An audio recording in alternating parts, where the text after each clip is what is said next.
পৌঁছে গেলাম।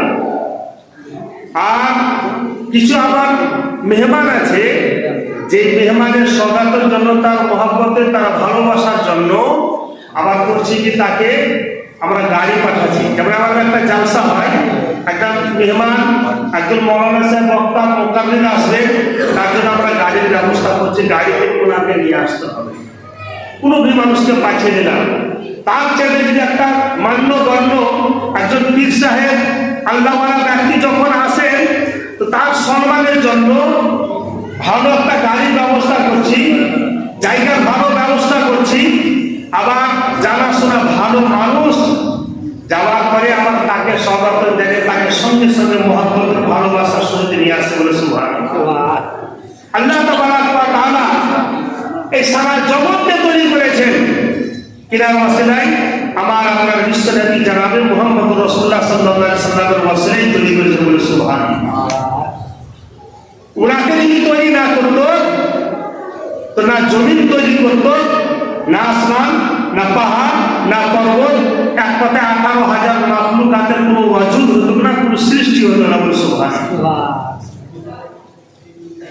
তো কোন মানুষ এখন প্রশ্ন করছে যে রাতারাতি গেল আর রাতারাতি আবার ভারত আসলো, এটা কি মানুষের দ্বারা সম্ভব? যেমন আল্লাহ রাসূল সাল্লাল্লাহু আলাইহি সাল্লাম যখন মেরাজে গেলেন আর মেরাজ থেকে আবার পুনরায় ফিরে আসলেন, আসার পরে আবু জেহেলকে বললো, আবু জেহেল আমি রাতারাত আল্লাহর সঙ্গে গেলাম, আল্লাহর সঙ্গে কথা বললাম আর রাতারাতি আবার ফিরে আসলাম। আবু জেহেল শোনার পরে বলছে, আবু জেহেলের পেটে কিন্তু ব্যথা আরম্ভ হয়ে গেল। এটা কি সম্ভব? হাজার হাজার কিলোমিটার দূরে একটা আসমান, আর সেই আসমান 7 আসমান পার গেল, আবার ফিরে আসলো আবার এক রাত্রের মধ্যেই। এটা কি সম্ভব?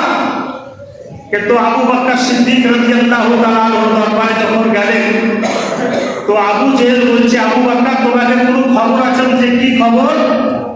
বলে কেউ যদি না বলে আমি রাতারাতি 7 জমিন আসমানে পার গেলাম আর আল্লাহর দিদার করে আবার রাতারাতি ফিরে আসলাম, তার কথাকে তুমি মানবে? আবু বকর বলছে যে আমি এই কথাটা মানা যাবে না। আবার এই কথাটাকে আবার পুনরায় দ্বিতীয়বার আবার বলছে, কোন ব্যক্তি যদি বা বলে আমি রাতারাতি 7 জমিনে আসমানে পার গেলাম, আল্লাহ দিদার করলাম, আল্লাহর সঙ্গে কথা বললাম, আবার রাতারাতি ফিরে আসলাম, আর কথাটা মানবা? আবু বকর সিদ্দিক বলছে কথাটা মানা যাবে না। তৃতীয়বার আবার বলছে আবু জেহেল যে কোন ব্যক্তি যদি না বলে আমি রাতারাতি 7 জমিনে আসমানে পার গেলাম, আল্লাহ দিদার করলাম, আবার আল্লাহর সঙ্গে কথা বলে আবার পুনরায় রাতের মধ্যে ফিরে আসলাম, তার কথা মানবা? বলছে মানা যাবে না।